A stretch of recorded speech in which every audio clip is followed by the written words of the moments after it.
还没等布林肯访华，美国就已经开始造势，虚张声势要与中国开战，反而暴露了自己的无能。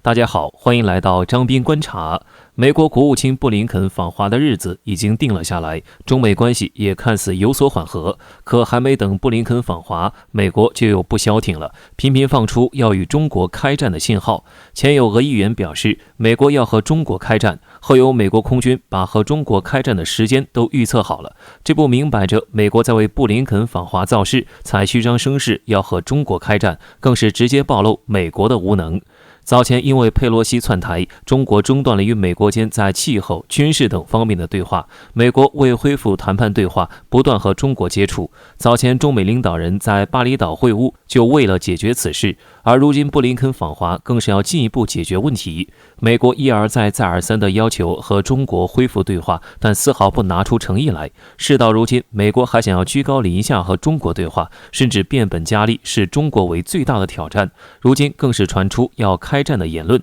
可以预想到布林肯来访华，对于中国的政策可能也不会改变，中美关系缓和的几率更是不大。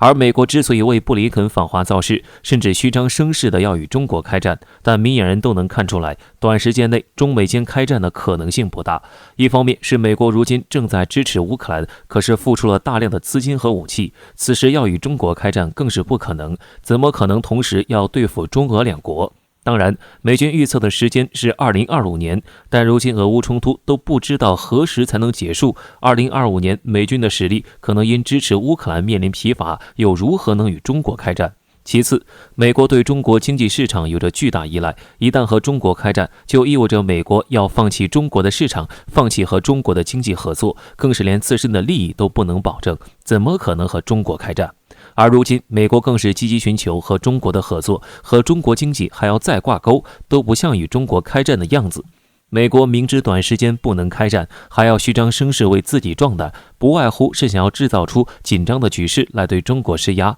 结果反而把自己的无能暴露了。想用老手段来获得访华的话语权，属实弄巧成拙。中国已经做好与美国开战的准备，更不会轻易相信美国给的甜枣。前段时间，美国航母更是在南海附近打转，刚好还碰上了中国的山东舰，丝毫没讨到好处，只能铩羽而归。可是证明，无论美国在何时出现在中国领土附近，中国解放军都随时准备着迎战，绝不可能让美军有机可乘。美国一面访华，一面叫嚣开战，如此表里不一的做法对中国更是没有用。奉劝美国适可而止，美国只有和平、平等的和中国开展对话，才能解决问题。